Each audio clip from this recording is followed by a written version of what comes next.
Welcome everyone to episode 81 of Raw Sport. My name is Ahmed El Houli, and today we have a very special guest joining us on the show, the WBO president, Mr. Gustavo. Gustavo, welcome to the show, buddy. How are you? How's things? How are you, my man? It's a pleasure to be on your show. Thanks for having me here in Puerto Rico. Hot, nice weather. It's a Friday, end of the week. Happy for that. So once the clock hits 6 p.m., relaxing time until Monday, if circumstances allow it to be so, because boxing, there's no off season.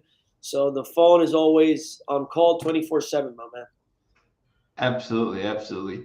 Mr. Gustavo, before we dive into the different boxing topics that we're going to cover in our show today, why don't you tell us a bit about yourself, where your journey started, and how you got to where you are today? I'm 41 years of age. I'm originally from the west side of the island. I come from a working class family. Uh, I'm a musician, percussionist, drummer as well, licensed attorney, trial lawyer, practitioner, state and federal law as well. I have graduate studies, multiple graduate study degrees, and I started in the boxing industry as an intern at the WBO, and thereafter went up the ranks, becoming the internal legal advisor for the WBO, and thereafter the president delegated more responsibilities and duties and obligations up until the last year or so that I was basically running the day-to-day operations in the WBO with the executive director, Ms. Diana Melendez, and other colleagues, up until when the president decided to take a step back. My mentor and boxing father, Paco Valcarcel, now the senior advisor for the WBO, also an attorney, and he supported my candidacy for the presidency. And our members voted unanimously in supporting my candidacy, and I was elected the president of the WBO last October in Puerto Rico. And Wow. I've been for the WBO. I've been working now for the BO almost 10 years now. Awesome, awesome. Yeah. Quite the career so far, my man. Um, so we look at the WBO. It's grown into one of the most respected sanctioning bodies in boxing. What do you think sets you guys apart from others? I think that what Paco did for all these years that gave it legitimacy, being transparent, honesty, honoring his word. The champions that fought for our titles, you have Oscar de la Hoya, Joe Calzaghe, Michalczewski, the Klitschko's, Manny Pacquiao, Miguel Cotto, Juan Manuel Marquez, Marco Antonio Barrera, Nassim Hamed. Those long-standing relationship with Frank Warren, Don King, Bob Arum, Paco's relationships and his rapport with the promoters, um, and just following the rules, man, and doing things properly. That I think that's what the WBO stands about, and I think it was the outlier from the other organizations.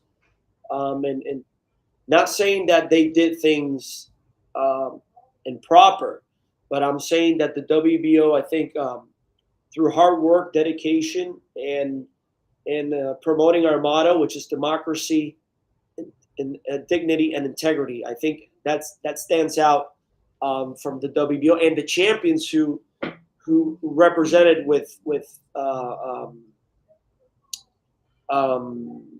prestige and integrity and legitimacy, gave it credibility to the organization.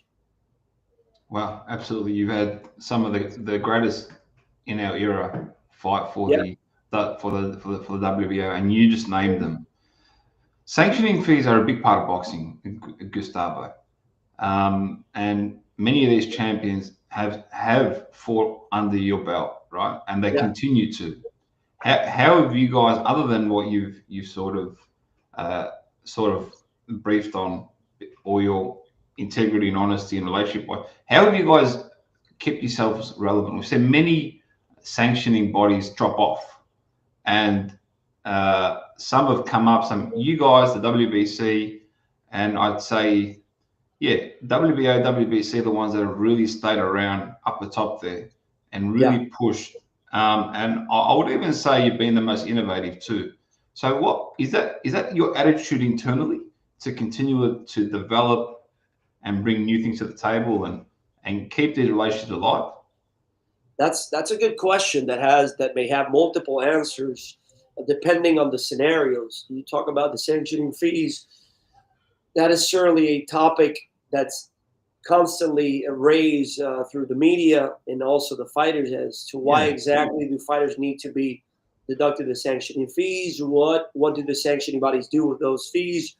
And, and I think it's a legitimate question, or it could be, a justified concern of what's the purpose and what do we do with those sanctioning bodies. So I can speak on behalf of the WBO. We are a nonprofit.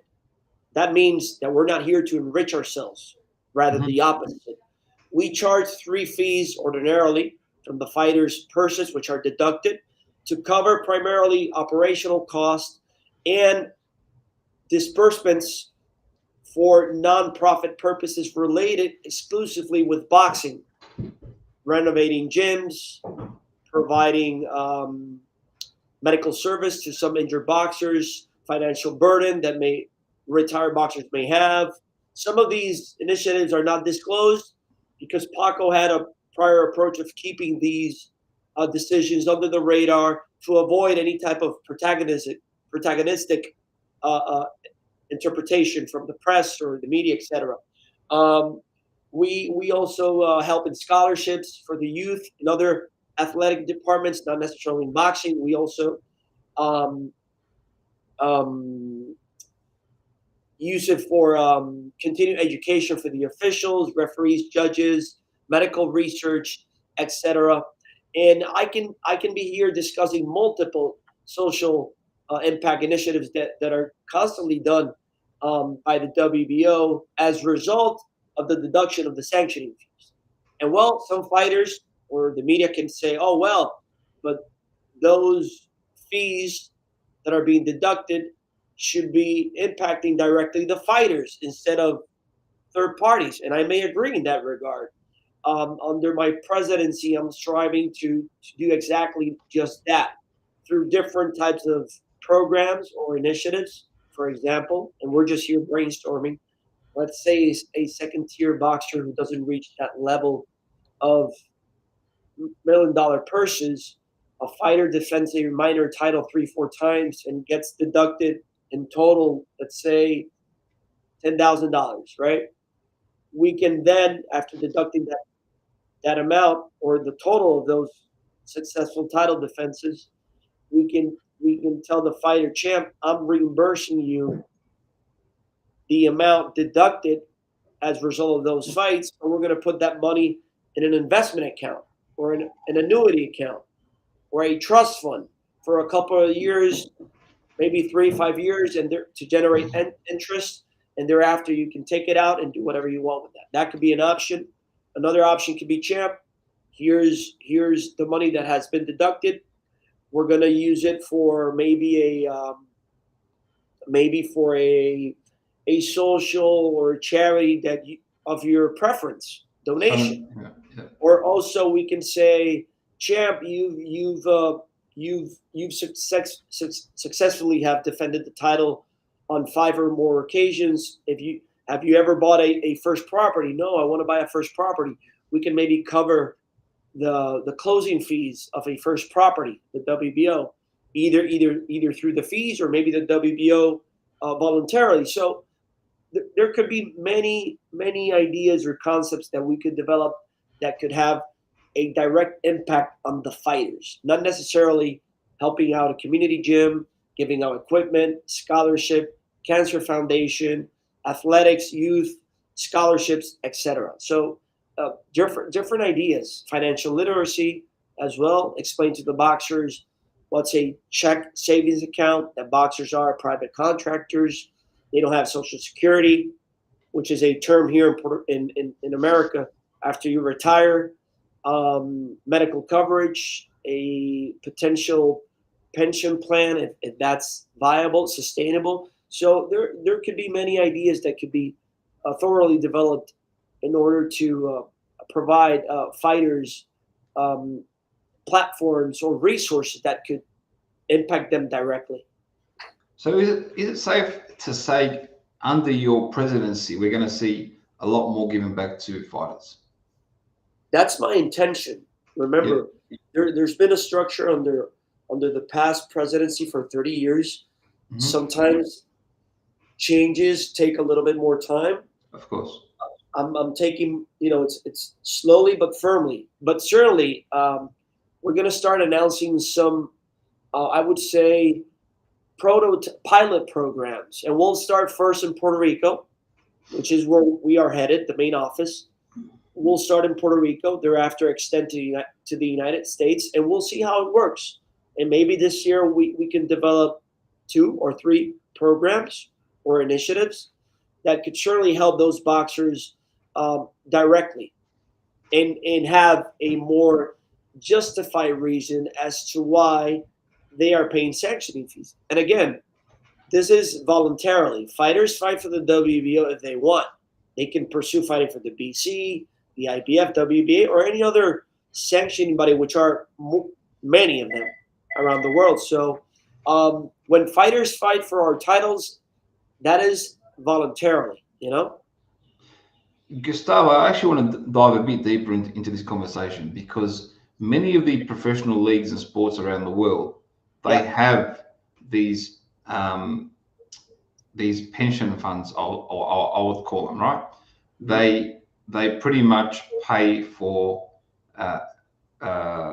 any operations or health issues that you face. Say, for example, the NFL has a thing around concussion, right? After players retire, they have issues with that. They sort of treat them through different ways. There's different player management bodies that look after these players during their careers and after their careers. We don't have that in boxing, right? And from what I'm understanding and what I'm seeing, this is what you're trying to develop. I mean, this is in itself, it's revolutionary because I haven't heard this much from any of the other sanctioning bodies. And one of the things that boxing has lacked for a long time is that corporate professionalism at the top where, no, I'm not referring to the events and so on. No, we're talking about the structure, the integral structure of the sport, where we're seeing these different bodies expand on what they're doing day to day, looking after fighters after they're done. For example, the UFC has huge issues around fighter pay and all these others, and we don't want to really go too deep in that. I just want to sort of give that example. And one of the issues that we see with their fighters once they retire is they end up with a lot of issues.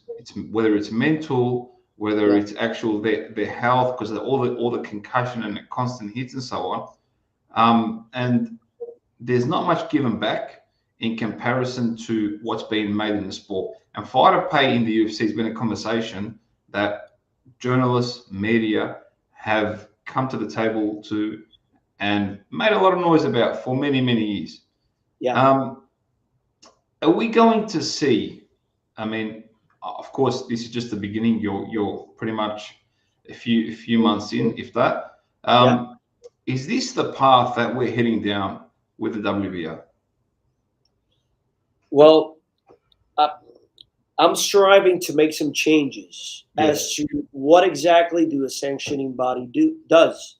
We can't just be approving a fight for a minor title. A fighter gets rated, fights for a world title. We give him a belt.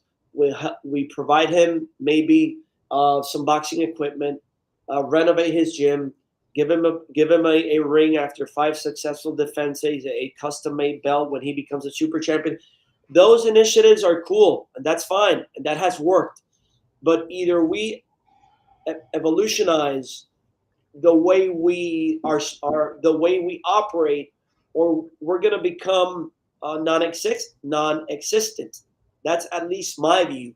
We need to do more for the fighters. Either we adapt through the times, we're going to become a thing of the past, right? Because either we incentive the fighters and we create real changes upon them, or we become extinct. The sanctioning bodies have existed for more than 100 years, but we've been doing the same thing for the past, let's say, decade or so, right? Sanctioning a fight, giving a title, recognition here and there, helping out a gym. That's cool. That's part of what we do. That's cool. But we need to do more for them, for the fighters themselves. Yeah, certainly we have some limits, right? Of We course. can't we can't serve all the fighters because hundreds of fighters. However, we can certainly establish some parameters whereby some may qualify, some may don't, um, but provide them maybe another idea that I'm trying to implement with the social media era, the digital era, is those second tier fighters. Um, Maybe show them how to use properly their social media accounts so they can learn how to auto promote themselves and maybe generate other sources of income not dependent on their performances in the ring. Some fighters don't have promoters Yeah. like Eddie Hearn, Al Heyman, Tom Brown, Frank Warren, Boxer, Riyadh Season, the platform. Some fighters don't have those opportunities to really showcase their talents and maybe receive biggest sponsorship or endorsements. And maybe through a proper educational tool of how to use their social media accounts, they can generate other sources of income. Like, for example, having a YouTube channel or a podcast like yourself. Yeah. Meanwhile, they're not fighting. Fighters don't fight, they don't generate income. So Absolutely. if a fighter doesn't have a promotional agreement which guarantees the fighter a certain amount of fights per each contractual year, a fighter doesn't have certainty of a sure flow of income. Yeah. So maybe through social media, the fighter learns how to maybe promote his own brand. Fighters are now their own brand. If they Absolutely. can generate, if they can promote their own brand, generate other sources of income, not being solely dependent on boxing, that's a huge plus. So I'm trying to maybe brainstorm of how the WBO can serve and provide fighters a platform in this regard, or other initiatives that could certainly help them directly. Absolutely. Actually, that's a very valid point. I'll give you an example. I had Matt Brown on my show. He was a UFC legend. They called him the Immortal. He retired last year. Mhm. And one of the conversations that was brought up, he goes to me in 2012. We were made by the UFC to sit down in a auditorium and listen to a company called Twitter. And at the time, he said, "What the hell am I doing? I'm a fighter. What the hell am I doing listening to a tech company?" Yeah. Right? 2012. Wow. Yeah. So he goes, 14 years or 13 years onwards, he said that I now realize why the UFC did what they did at that time. Yeah. Because in those days, the UFC struggled to get mainstream media. So they went the other route and they built all these different relationships with the platforms and built digital infrastructures along the way. One of the things that's been missing from our sport, which is boxing, is the partnerships with these tech companies, Yeah. right? And I really believe it takes someone who's young like yourself, who's open to different ideas, to put a hand out to these tech companies and build that relationship with a body like yourselves that's been trialed, tested, approved, one of the biggest boxing bodies in the world. There's so much equity there. There's so much history. There's so much influence. There's so much power in distribution that's been left on the table. So that's one of the things that we would love to see as fans, more integration with these tech platforms that in a time of attention, they're all looking for that edge. And I firmly Absolutely. believe someone like yourself, could be of great value. Yeah, certainly. I couldn't agree with you more. I'm taking my time to trying to develop these pilot programs. It's going to take a while, but I'm planning to start making some announcements early this quarter, the first quarter of the year. So, and one of my plans will certainly be providing the fighters this promotional tools of marketing that, if used properly, could certainly benefit them from a financial standpoint. So let's Absolutely. that's in the agenda. Absolutely. All right, let's keep going. Lots of talk around a boxing league, whether it's Endeavor working with the Saudis and apparently buying out all the sanctioning bodies and the promotional companies and so on, and doing their league with Ari Emanuel and Dana White. That's what some of the talk has been. The other talk has been other sanctioning bodies, like for example, WBC, uh, developing a league for contenders. Yeah, Those that don't make the top 5, top 10, or whatever, but they can, like a path moving forward. yeah. What's your thoughts on such an initiative? What's your thoughts on comments by these power brokers in the sport that are now saying the whole conception around the power of the zero has to go, therefore these leagues are possible? Because if we still focus on that zero, these leagues are not possible. That's been a topic in the last few months as to whether the boxing league structure could work. Um, I could say that objectively, the conception is the ideal scenario of having everything under one umbrella, a structure like Major League Baseball, National Boxing Association, the NFL, having just one sole structure, and the best fighting the best. But boxing is a very different sport. Boxing doesn't have an off season. There are hundreds of shows on a weekly basis all over the world, different level of fighters, many promoters, different networks. It doesn't have a centralized league. Many conflict of interest, right? Each fighters may have promotional agreements with their respective promoters, which at the same time that promoter has an exclusive broadcasting network agreement with a platform or TV, Many etc. layers, many layers. Many layers. So it's a very complex scenario, and there have been in the past multiple intentions to create that small league, and it hasn't worked thus far. In America, under federal law, you can't be in boxing. You can't have it all under one umbrella. You can't be a regulator sanctioning body, a promoter sanctioning body, a promoter manager, promoter advisor. Those conflict of interest, right? Remember, there's a law called the Muhammad Ali Boxing Reform Act, which operates under U.S. jurisdiction, the Indian reservations, and the U.S. territories, including Puerto Rico.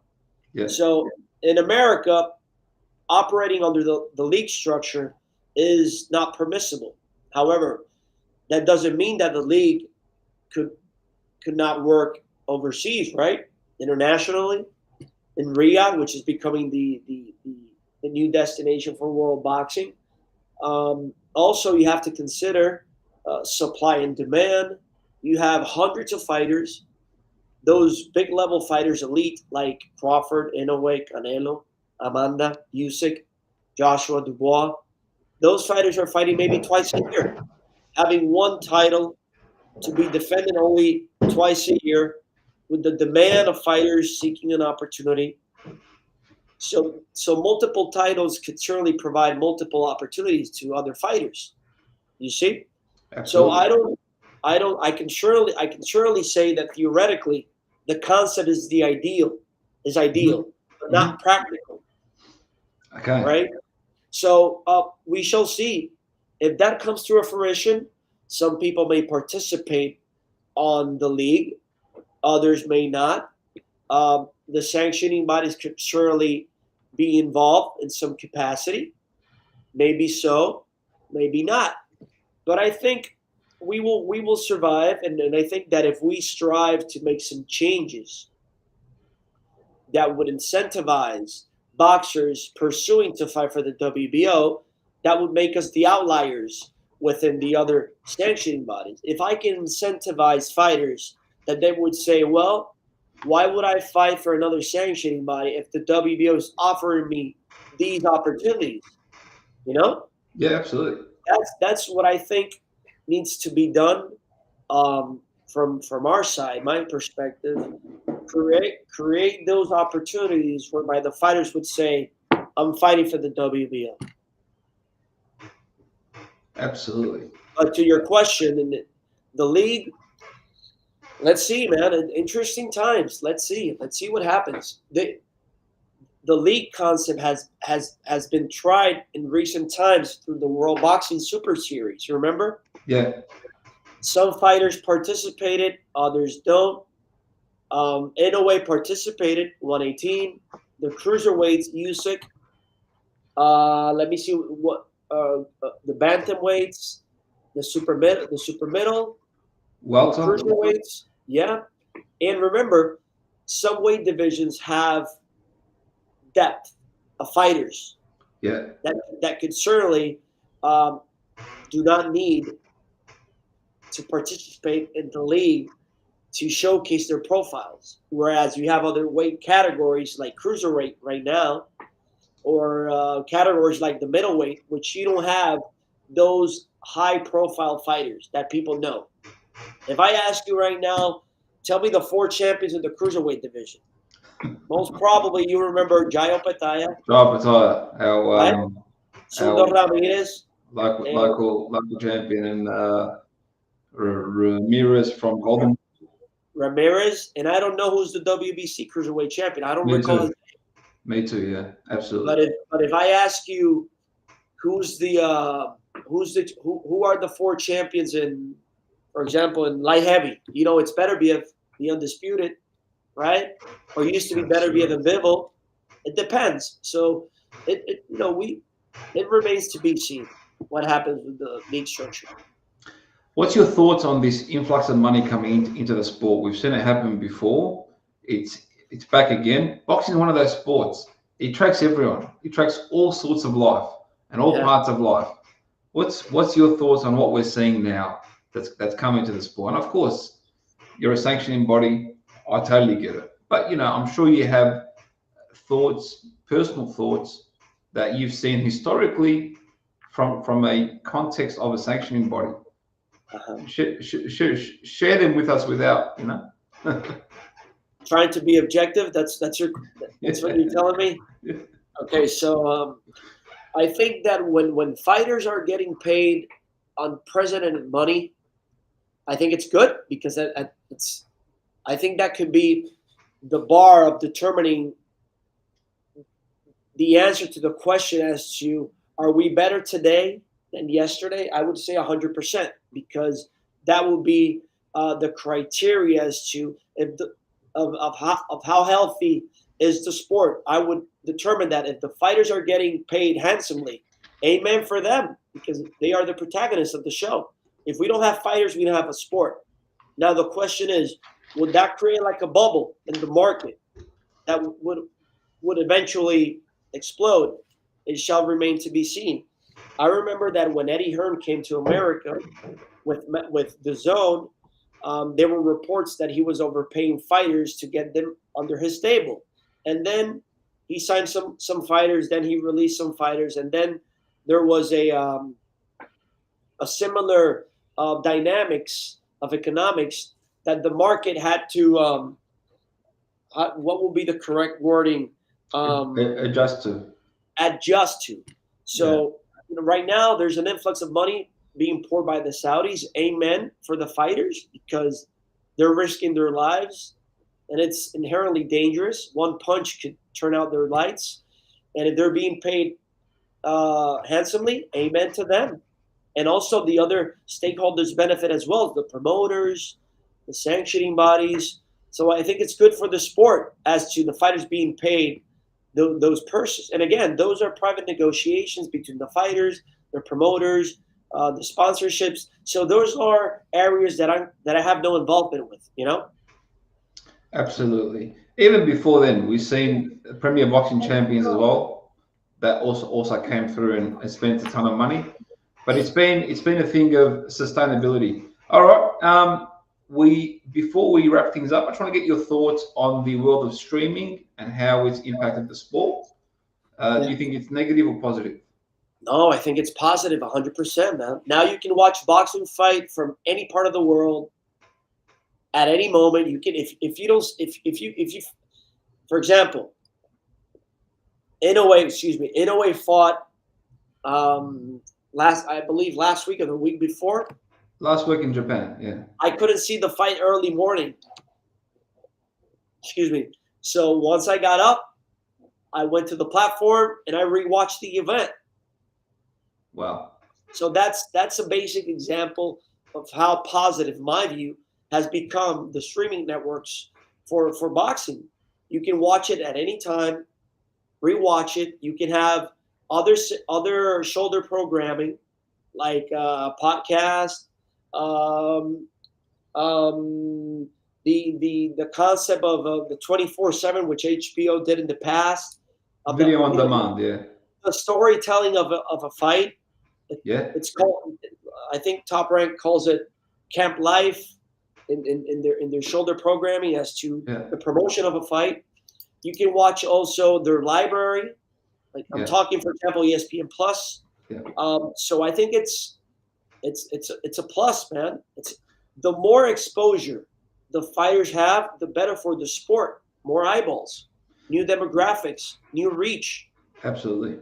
From a development perspective, developing the sport in Africa, in Asia, my home country, Australia, what's the WBO doing or looking at doing moving forward?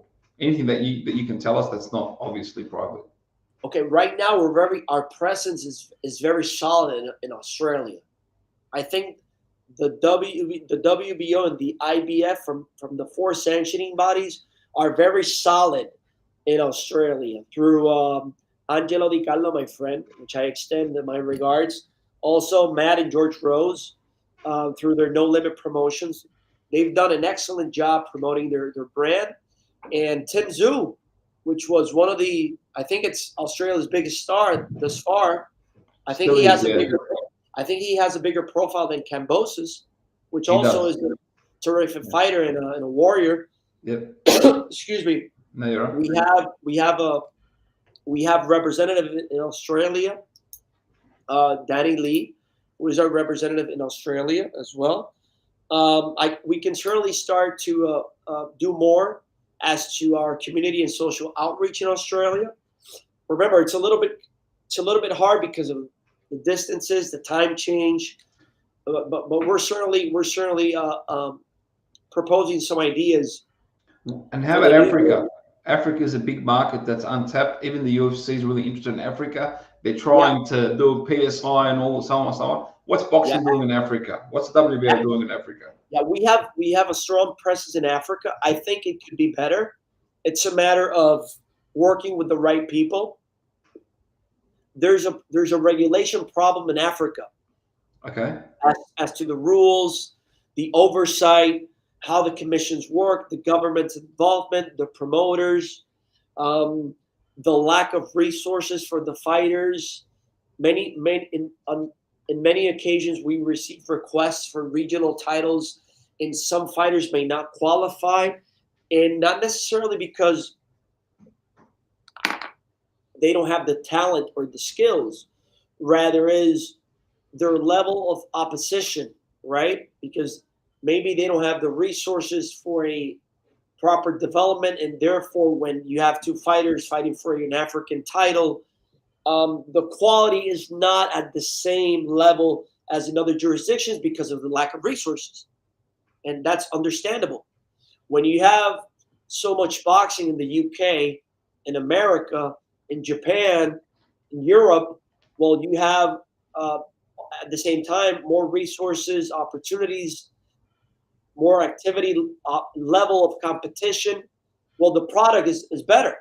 So Absolutely. I think we have to redefine and re-strategize what we need to do in Africa, because certainly that's an important continent, and we've had many African champions in the past.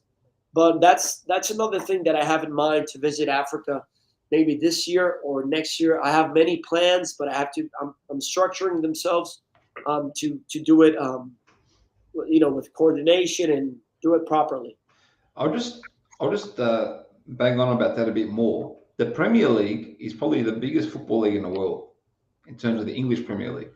What they do is they use Africa as a development platform. They bring all the stars from Africa and they bring them into England Yeah. and they put them through their system. I mean, if boxing had some sort of development system or sense, especially the WBO could have a development center out in Africa, they can bring them to America, bring them to England. These people, fighters, we always say fighters, that's all they do. They have nothing else in their life except they have to fight to live.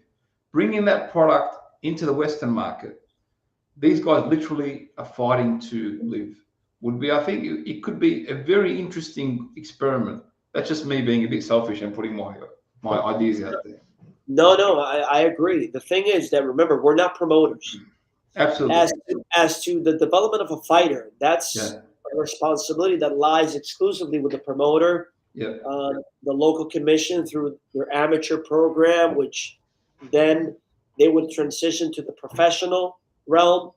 So it's a combination of multiple stakeholders, and the WBO could certainly provide a platform in which the fighters could vie for our regional titles. Yeah. They, they would go up the ladder, but certainly we can sponsor an amateur program. We can provide them equipment. We can help them refurbish a boxing gym where they can enhance their skills and Yeah. further develop.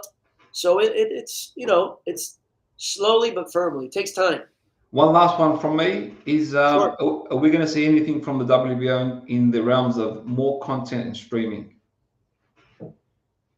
In what regard specifically? More boxing content from the WBO, more Yes, exclusive yes, content. 100%. I'm gonna start developing like a educational type of format of content. Like for example, it's gonna be called WBO Boxing 101, and you would see let's say a reel of 1 minute explaining what's the scoring system, what's the scoring zone, how do you score around, what's a mandatory, how do you rate a fighter, what's the rotation system when you have multiple sanctioning bodies? How do you designate officials? How do you Wow. what's like so we can inform the fans and educate the fans properly through the social media channels of the WBO. Something short, sweet, like boxing for dummies, in other words, so the fans could have full transparency as to what exactly how excuse me, how the business works and how the sanctioning body operates. Wow. So the people could, that perception of behind closed doors, under the table, these people, the corruption, there's money behind the table, those stereotypes. I want to try to change that. And how do you change that? Being fully transparent with the fans and the media and the general public. Here it is. I'm publishing. If you want to read it, if you want to watch it, amen. If not, it's on you. If that's formatted in a way where it tracks Gen Z, this social media age, that'll change perceptions, and you probably win that age group. To be quite honest with you, because not many are doing that enough. Yeah, it's gonna. I'm giving you the exclusive. It's gonna be called WBO Boxing 101, and There you go. we'll post maybe on a daily basis at least a short video, 1 minute video explaining the dynamics, because some people don't know what's an interim title. This is an interim title. How are interims approved? This is how do you unify? What's a unification? What's a sanctioning fee? What do you do with a sanctioning fee? How do you rate a fighter? How do you exclude a fighter? How do you notify a fighter? How does a fighter move up in weight, move down, etc.? Wow. There you go, ladies and gentlemen. You heard it here first on Raw Sport. Mr. Gustavo, I mean, you've been very generous with your time. Thank you very much. I definitely appreciate it. Before My we pleasure. wrap things up, is there any parting words? I'm sorry? Do you have any parting words? Any last words that you'd like to Parting do? words. Viva Aussie. Viva Aussie, Australia. It's a pleasure, man. Thanks for having me. Always available here at the WBO. It's a pleasure. The doors are always open, my man. Okay? Ladies and gentlemen, the WBO president, Mr. Gustavo Oliveira, thank you very much for joining me on Raw Sport. Take care, my man. It's a pleasure.